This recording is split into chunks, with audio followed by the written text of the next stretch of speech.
All right, so I have tried to do this video a couple times, um, and I've decided I'm going to use the names John Doe and Jane Doe for all of the people I'm going to talk about.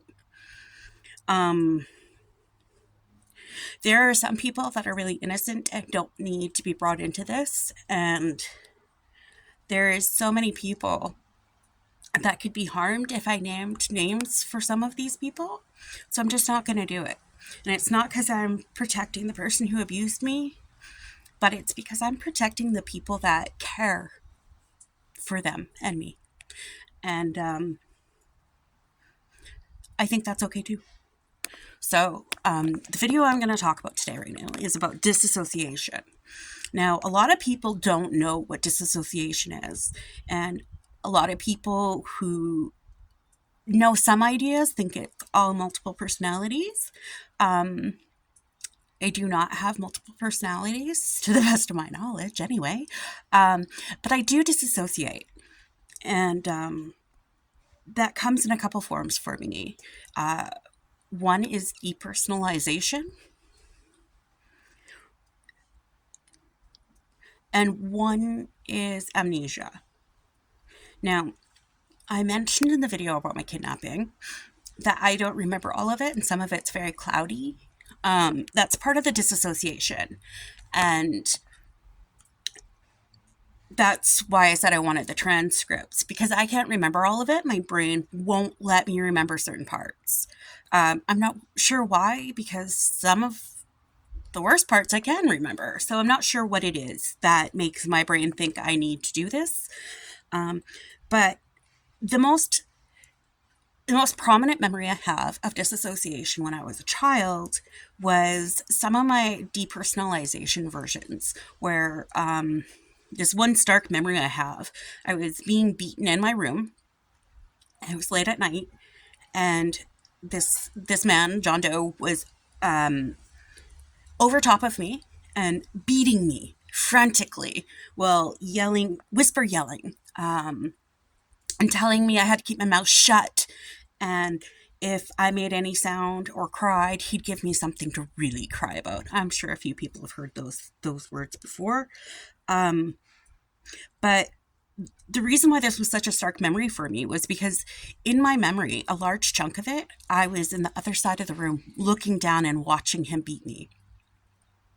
And I remember talking to a therapist about this and saying, I don't understand. Why do I have a memory of me watching this and me thinking, that poor little girl, why is she being hurt like this? And I literally depersonalized myself in that moment.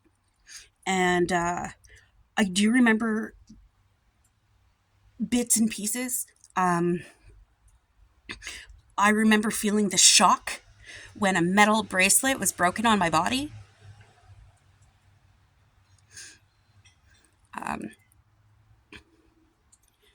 He was hitting me so hard that he broke his bracelet. And it wasn't just like a chain bracelet or something, it was a solid metal bracelet. And this man had hit me so hard that it just broke it in half. That's a lot of pressure to be putting on a small child. Now, at this point, I wasn't really small. I was about probably 12, maybe 13 at this point. And it was just so stark because I was watching him do this, and I could see the back of him. And that's what the weirdest part about my memory is I can remember the back of him, but I can also remember his face. And that is, I have a few memories like this. And I also disassociate by, I go into like a fugue state where I just lose track of everything. I can be reading something and I come to a while later and I realize I haven't gotten past that line that I was on the last time. And I look at the time and a lot of time has passed. I have a lot of moments like that where I just lose track of things. And the reason I don't believe I have multiple personalities is because I have never met any. I do weird things. I have conversations in my brain Like, I'll talk to myself, but almost like I'm another person. Like a lot of people say, "Oh, I talk to myself," and I'm like, "Yeah, but this one's kind of weird." Like I have full-on conversations where I answer myself back in my brain. It's just not normal, um, and I'm certain that's a trauma response too. But yeah, the thing with disassociation is it comes from trauma, and it doesn't matter what kind of trauma. Our minds choose. Our brains choose whether or not it feels the need to protect us. And my brain very, very clearly tries to protect me. And that's why not all of my memories are picture perfect. Some parts are vibrant and other parts are cloudy. Now, part of that is also the time frame, but I have had to talk about some of this stuff for my entire life. So it's hard to forget parts because I have to keep bringing it up. And like I said, my traumas don't affect me the way they would normally. Like, I'm not so emotional about it. I get emotional when I put myself in those moments and I allow myself to feel those feelings. And there is a lot to be said about that. I also self soothe a lot. I believe I mentioned I like reading, and that's a big one.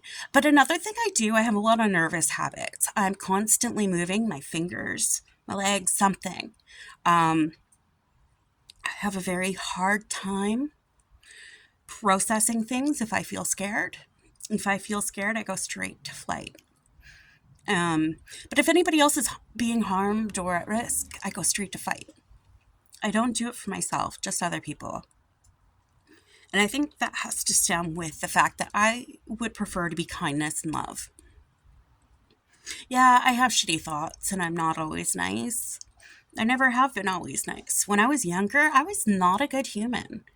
Like when I was a teenager, I just wasn't a good human. I wasn't horrible, but I wasn't good. I did a lot of stupid shit. I did a lot of mean stuff. And if you're watching this video and I'm somebody who harmed you, please know from the bottom of my heart, I apologize. I I was in the wrong. The reasons don't matter. The end result is I don't get to choose if I hurt you. So if I hurt you, please know I genuinely apologize. And if there is something you need from me to heal any wound I may have caused, please let me know. I don't want to be my abusers. I don't want to continue that cycle. Now, in my family, addiction runs rampant. So does abuse. Now, our family is so supportive, as a general rule, is so supportive and inclusive, but we don't know what goes on behind closed doors. I don't, I choose to believe none of the adults in my family knew I was being abused. I'm certain they knew something was wrong, and I'm certain a lot of them attributed to the kidnapping for any personality changes. But the dissociation has never left. I still find times every day where I disassociate. I think this part is really important for people because some people some people want to trivialize it. They don't realize that they're disassociating because they do it so often and they've never talked to somebody about it. Like the conversations in my brain, like if, for example, if I do something stupid, it's like the conversation would go, God damn, Brenda, why are you so dumb? Why would you do that? And then the other half of my brain goes, why are you being mean to yourself? Like, show some grace. And it's conversations like that, sort of. I like to play devil's advocate. I like to look at all sides before I make a decision. And any choice I make, if there's going to be harm to anybody, I try to choose the least harmful path. Now, the reason why I do that It's not because I'm a great person. It's not because I'm a kind person. I would like to think I'm both of those things, but it's because in my life I was told respect is to be earned, not given. And that has always pissed me off because why would you not respect somebody that you don't know? Why would you treat them as less than until they prove their worth to you? Should people not be worthwhile? I think so. So I try to give respect right off the bat. And the only time I lose respect is if you've done something to lose my respect. And I have family members that I love deeply, and they are not part of my life. And the reason they're not part of my life is because either they've been toxic to me or they're just not kind to me. And it's not that I don't love them, but I deserve better. I deserve to be treated better. I deserve to be given the grace that any other person would be having. I don't expect special treatment. I expect to be treated with common courtesy and respect. That's it. If you have any mental health issues, if you have thoughts of self harm, if you have thoughts of disassociation, if you find that you have memories of you from a distance watching harm come to you, please speak to somebody. Seek help. We don't have to live this way. We really don't. I guess that's all I want to say on disassociation for the moment. I'm sure it'll be brought up more because I do it all the time. I'm sure you may even see me do it on camera a time or two.